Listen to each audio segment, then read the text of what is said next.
সুপ্রিয় চাকরি প্রত্যাশী বন্ধুরা, আপনাদের সবাইকে স্বাগতম জানাচ্ছি।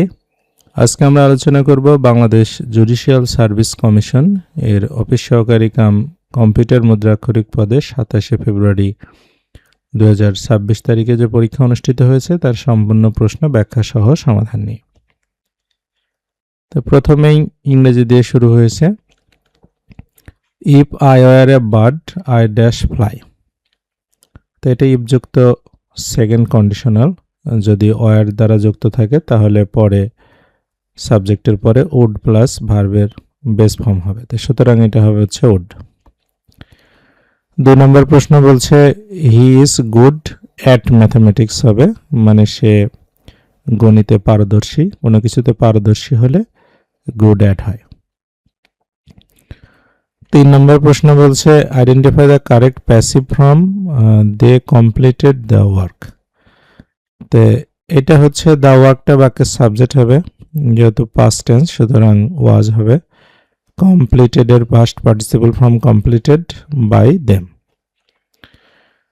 4 নম্বর প্রশ্ন বলছে what is the correct meaning of the phrasal verb give up.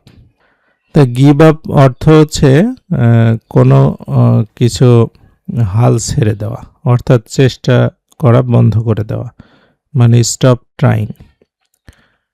5 নম্বর প্রশ্ন ছিল time and tired wait for none, এটা কি? তো এইটা হচ্ছে ইংরেজি একটা প্রবাদ বাক্য যার অর্থ হচ্ছে সময় এবং স্রোত কাহার জন্য অপেক্ষা করে না। 6 নম্বর প্রশ্ন হচ্ছে choose the correct synonym of brave. Brave শব্দের অর্থ হচ্ছে সাহসী বা নির্ভীক। তো এইটার সিনোনিয়াম হবে হচ্ছে বোল্ড। এখানে উইক মানে দুর্বল, কাওয়ার্ড মানে হচ্ছে ভীরু, লেজি মানে অলস।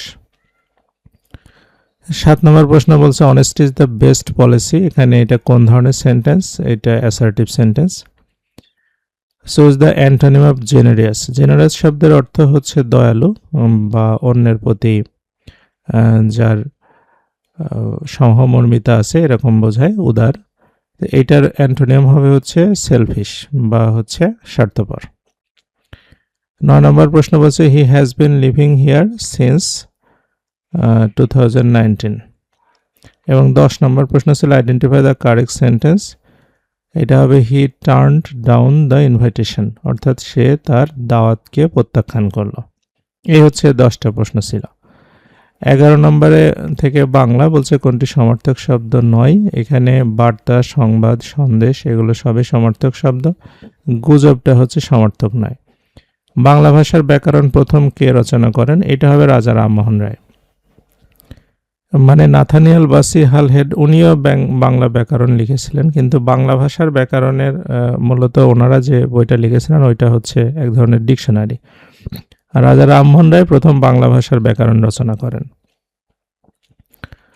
এরপরের প্রশ্ন ছিল কোনটি শুদ্ধ বানান? সমীচীন হবে, সময়দীর্ঘ চয়দীর্ঘ দন্তান্ন। অল্প বিদ্যা ভয়ঙ্করী, এটা কি? এটা হচ্ছে একটা প্রবাদ বাক্য। 15 বলছে যা পূর্বে কখনো হয়নি, অভূতপূর্ব। অধিকার শব্দের বিপরীত শব্দ হচ্ছে অনধিকার। আর 17 হচ্ছে নদী শব্দের বহুবচন কি হবে? এটা হচ্ছে নদীগুলি। নিচের কোনটি শুদ্ধ বানান নয়? তো এখানে হবে কৌতূহল। কৌতূহল বানান হবে কয় ঔকার, তয় দীর্ঘকার, হল কৌতূহল। 19 প্রশ্ন ছিল চোখে সর্ষে ফুল দেখা, এর অর্থ কি? চোখে সর্ষে ফুল দেখা মানে হতবুদ্ধি হওয়া বা বিস্মিত হওয়া। 20 বলছে সে খুব দ্রুত দৌড়ায়, বাক্যে দ্রুত কোন পদ?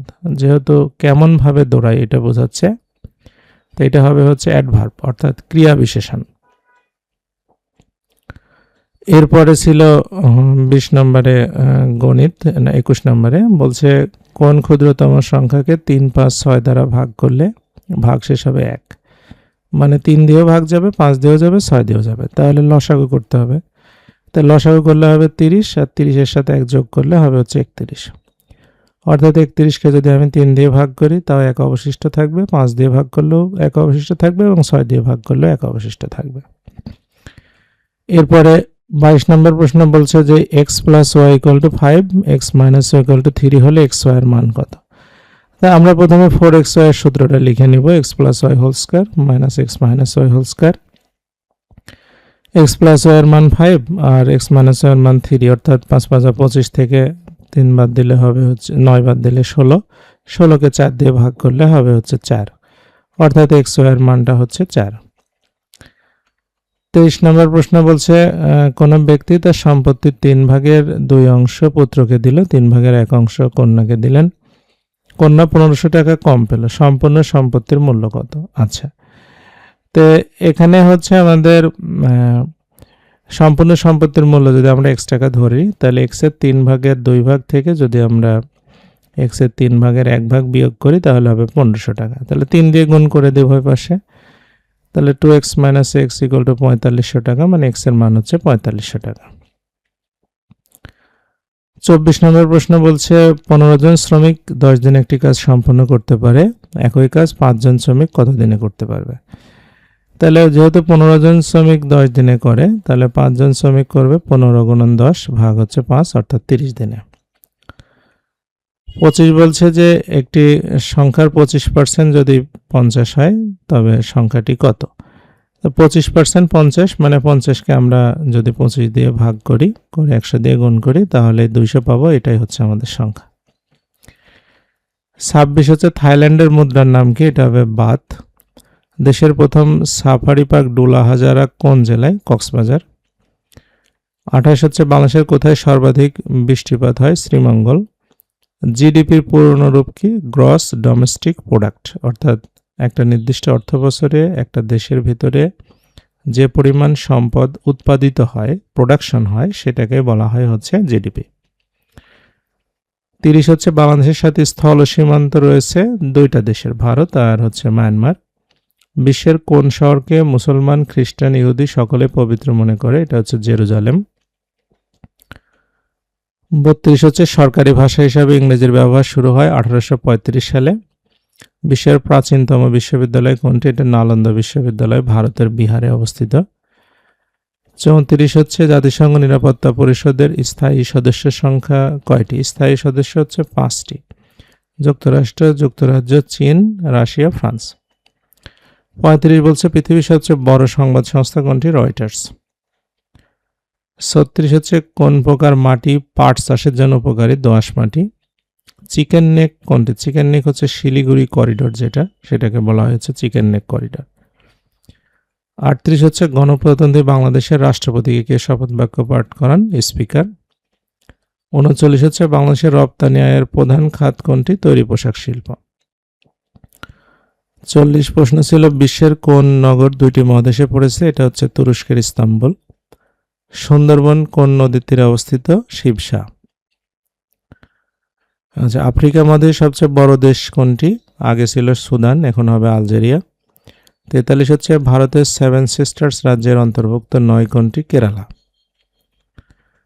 44 নম্বর প্রশ্ন ছিল কৃত্রিম বুদ্ধিমত্তার প্রযুক্তিতে শীর্ষস্থানীয় প্রতিষ্ঠানগুলো কোনটি? যেমন চ্যাটজিপিটির প্রতিষ্ঠাতা প্রতিষ্ঠান ওপেন এআই।